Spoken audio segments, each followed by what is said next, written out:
Welcome in, everyone, to another episode of the Cover 2 podcast. I'm your host, Lawson Turner, and earlier today, we went over the Western Conference Game 1s. Now, for this video, let's go over the Eastern Conference Game 1s, so let's dive straight into it. The first game of the entire playoffs, we had the Magic traveling to Cleveland to take on the Cavs, and this game was fun to watch. Score ended up being a lot wider than it seemed to be and how it started out. But let's dive straight into it. Donovan Mitchell dropped 30 as we know he's capable of, and he was efficient. Over 50%, had four turnovers, which is you'll live with your star players with high turnovers, as we'll get into the Orlando Magic side here in a bit. Darius Garland, 5 turnovers, 4 fouls. He played a good game though. 14 points, 8 assists. That's kind of what you're going to get from Darius Garland. Maybe a couple games him in the 20s, but he's just an overall good starting point guard. He's a good floor facilitator. Let's dive into the front court. Evan Mobley, 16, 11, 3 blocks. That's kind of what Mobley is. He is a walking double-double guy who can get you who plays good defense, can get you some stocks. He's long, he's athletic, he's a force on the defensive end and a really skilled offensive player in the low post. But Jared Allen, are you serious? 16 points, 18 rebounds, 2 assists, 2 steals, 6 of 10 from the floor, 4 for 6 from the free throw line. 18 rebounds is a huge game, but for Jared Allen, this is what he is. He is a glass cleaner. I know you 2K players know what glass cleaners are. He's the definition of one. He controls the glass on the offense, mostly on the defensive end, but he chipped in 3 offensive rebounds in this game. In the third quarter, alone, he had 7 of his 18 rebounds in the third quarter alone. Outstanding game by the Cavs as they cruise to a 97-83 win. Let's transition into the Orlando Magic side of this. Paulo Banchero, great young player. I called him Baby Braun when I was previewing the series because he reminds me a lot of a younger version of LeBron James. He, in his first playoff game, looked like he was doing a little too much. What do I mean by that? He had 9 turnovers. He almost had a double-double with turnovers. 24 points, 7 rebounds, 5 assists, no stocks. He had a plus-minus of minus 11 from when he was on the court. 9 for 17. That's over 50%. You'll take it. 2 for 7 from 3.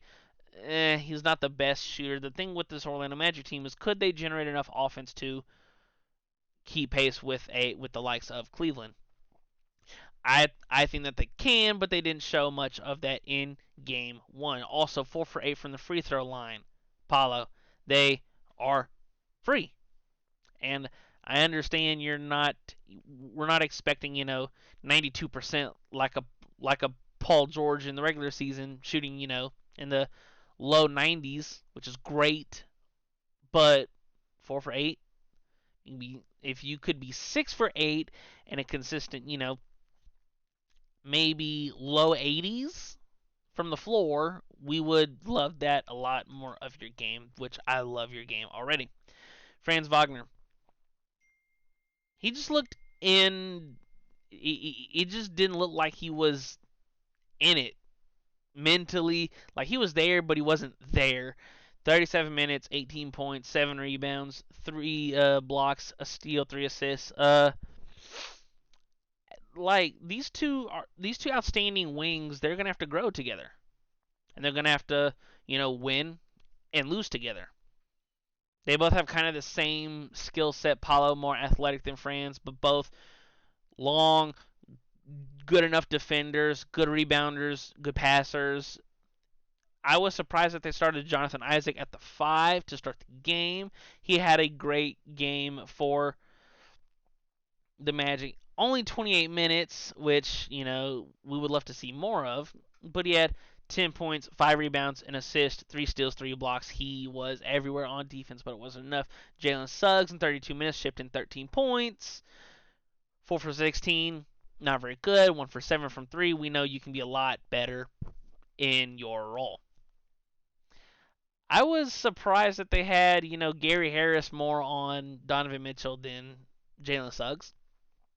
And I thought at one point Paolo would switch on to him and say, you know what, if we're going to go into the playoffs and make a statement, I thought that he would be the tone setter on defense, but Jonathan Isaac was. And it's no fault of anybody's, Jonathan Isaac's a good defender. He has good hands. He has good length. He can block. He's a shot blocker. He generated a lot of fast break opportunities off of those steals and blocks that he had. Now, the Cavs were up 20 in the fourth, and then the Magic went on a little baby run in the fourth, an 11-0 run to cut it to single digits, but they just couldn't get the lead the Magic led at no point in this game. Zero. Not even for a second. They didn't lead, which for a young team, you got to start good, you got to start fast, and I think that they will. Game 2 of that series is actually tonight on NBA TV at 7 o'clock Eastern. This series is, I'm, out of all 3 games tonight, other than the Lakers, because, LeBron James, Laker fan, this game's going to be really fun. And I think the series is, young, athletic, fast, which team gets off to the best, of starts, and we'll see how game 2 goes later tonight. Let's transition into the second Eastern Conference game that was played on Saturday, which was the Knicks. This team is one, like I said, and when we were doing the preview for the series, if games were played off of vibes, this team passes the vibe check, it passes the chemistry check, and it passed the game 1 check. They outscored the Sixers 32-22 in the fourth quarter to come back and win this game. When I thought the Sixers I thought the Sixers were pulling away in the third quarter, going on a 30-10 run from the 10:46 mark to the 3:04 mark. But we had a scare.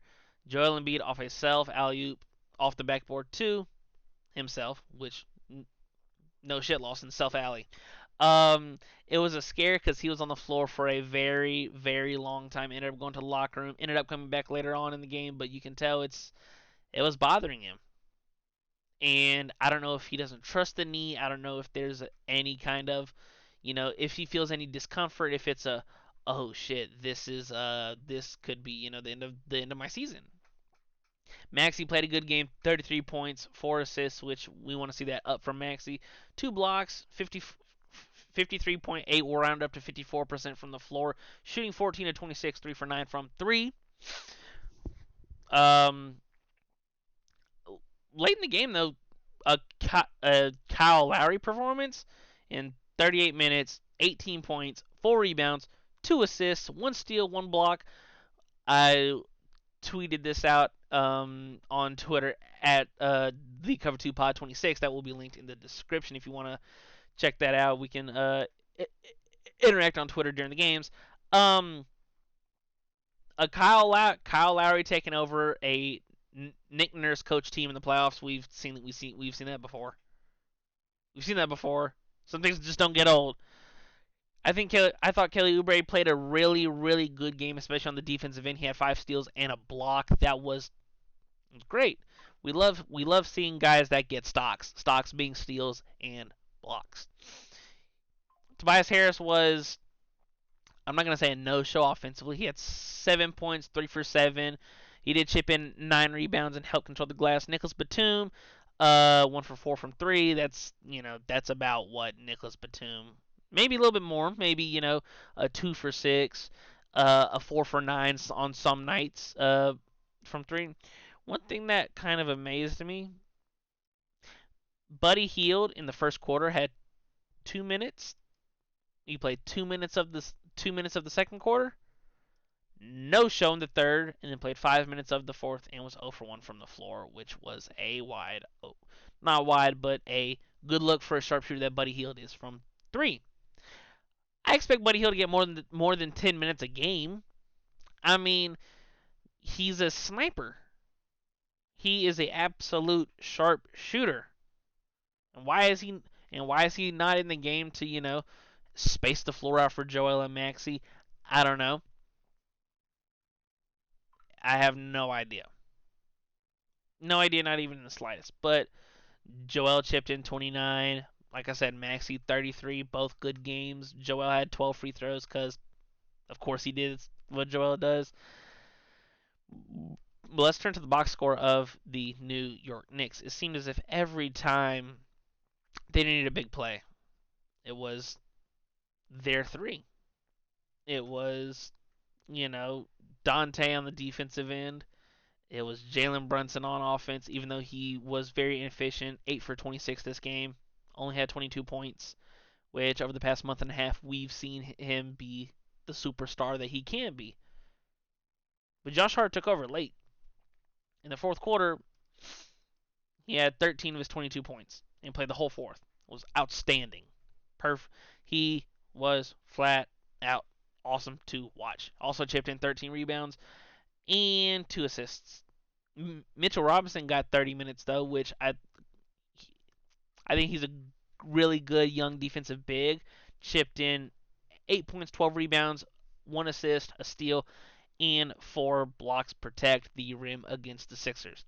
It's tough, but that's just what you have to do against the Sixers. They're a very dominant team when it comes to Joel Embiid in the paint.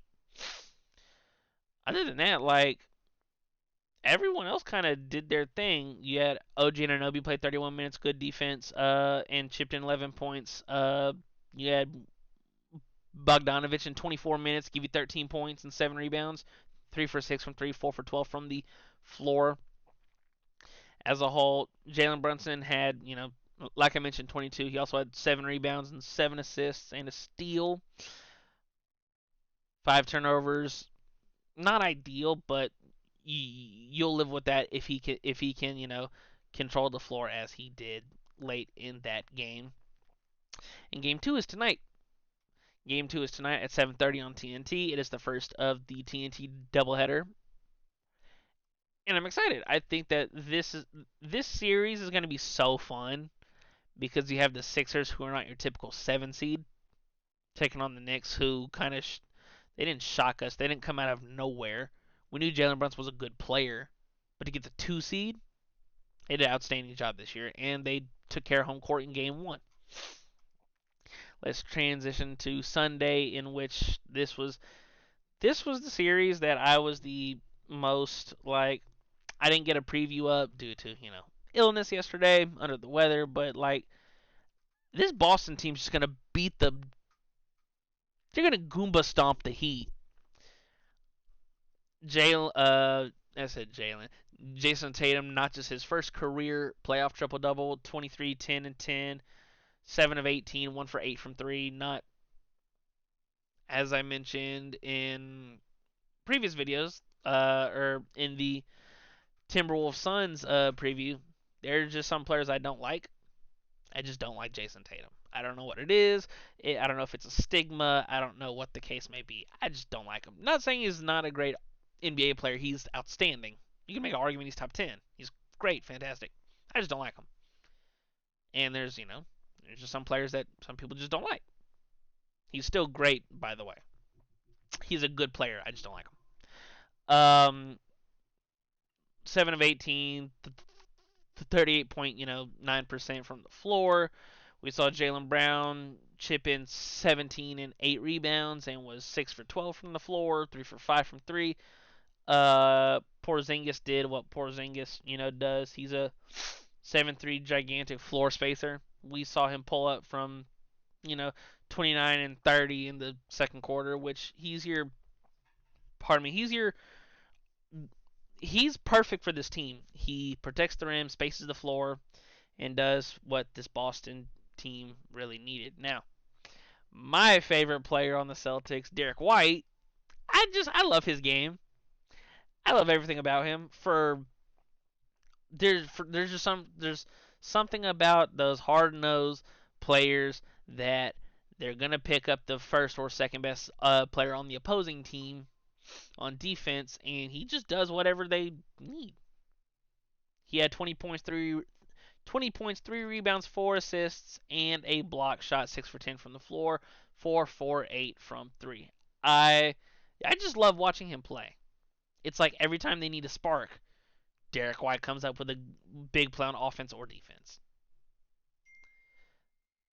And they did a good job, especially in the minute. Like, no one on the Celtics played heavy minutes. Like, Jason and Tatum played 41, which that's, it's playoff time. Your starters are going to play in the low 40s, low to mid 40s. Um, Jalen Brown 34, Porzingis 34, Derek White 33, Drew Holiday 33. Uh, that's about it. Like they kind of did what I was expecting. Now it's transition to the Heat. The Heat they were down, you know, 34. They didn't lead for a single second in this game. They're on 34 in the fourth. And it kind of made it interesting going on a 26-7 run over from the 10:35 mark to the 3:58 mark, but it wasn't enough, and it still lost by 20. Tyler Hero was abysmal, 4 for 13 from the floor, 3 for 9 from 3, only 11 points.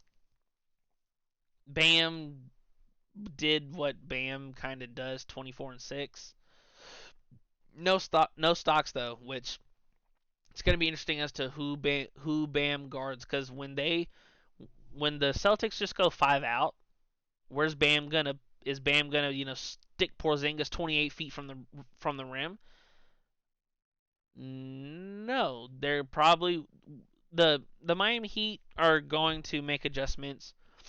Do I think they'll get a game? I think Spoelstra is good enough to get one of the 2 games that are going to be in Miami for games 3 and 4.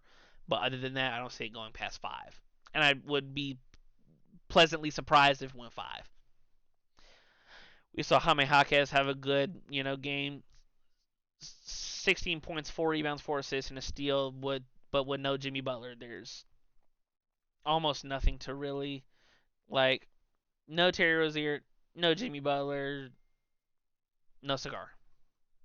None. It's really it sucks because this would have been an interesting series if Jimmy Butler did play due to the fact that we just saw them knock them off in the Eastern Conference Finals just last year.